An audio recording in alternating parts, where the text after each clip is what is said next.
Yesterday we talked about the beauty of us pausing at the beginning of our time of prayer and allowing the Lord to gaze upon us, for us to sharpen our attentiveness and our awareness of what's in God's gaze.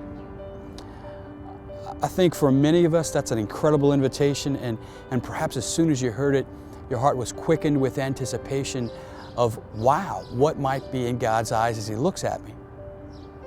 For some of us, perhaps the invitation to get in touch with what God sees when He sees you is perhaps something that's challenging. Maybe your own perception of yourself is such that to even ask God how He sees you when He gazes upon you would be something that might be filled with fear. Maybe there's some intimidation about even asking God, because it might even confirm in your own fears that God looks at you the same way that you look at yourself.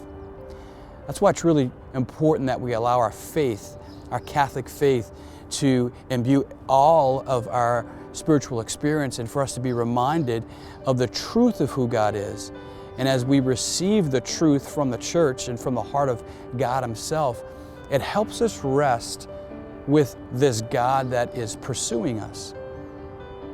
Our Holy Father, Pope Benedict XVI, a beautiful gift to the Church, especially at this season of the Church where so many of us are hungry to pray. In his very first encyclical, Deus Caritas Est, God is love, profoundly encourages all of us to allow God to reveal Himself to us and for us to look at God in others through the proper lens.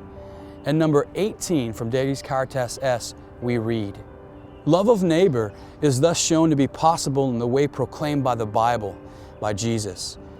It consists in the very fact that in God and with God, I love even the person whom I do not like or even know.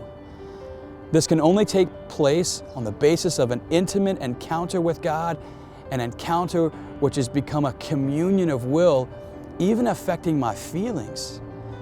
Then I learn to look on this other person not simply with my eyes and my feelings, but from the perspective of Jesus Christ. Seeing with the eyes of Christ, I can give to others much more than their outward necessities. I can give them the look of love which they crave."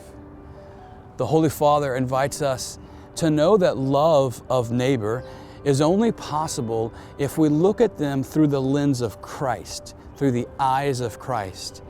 He says, if I'm looking at the other through the lens of Christ, then I see them as Christ sees them, and then, and only then, is it possible for me to love them.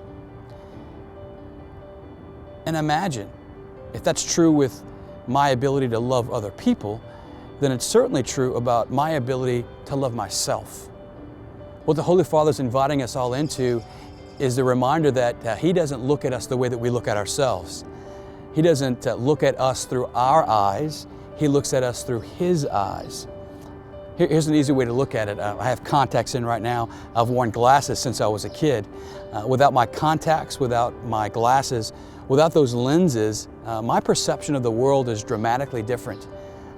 Without those lenses, I actually don't see the world as it is. I just see my perception of it. But even my perception of the world, even the way that I look at the world, is significantly influenced by the lenses that I have. Our view of people and our view of God and our view of ourselves, you might say, is influenced by our spiritual lenses, by our spiritual eyes. In other words, the way that I look at myself, that usually is the lens through which I see the whole world. And if there are places in my heart that are wounded or hurting, places in my heart that are still full of pain, then I often look at the world and other people through that lens. And so I don't really perceive them as they are. I see them through a distorted lens. God doesn't wear our glasses. God doesn't have pain. God doesn't have distortion. God doesn't have woundedness. God is perfect love. The point of Deus Caritas Est, that God is love, perfect love. And if God is perfect love, then God sees us through the lens of perfect love. So the good news for all of us is, regardless of how you see yourself, and regardless of what you've thought of God because of the way that you see yourself, God doesn't wear your glasses. God views you, looks at you, beholds you through the lens of perfect love.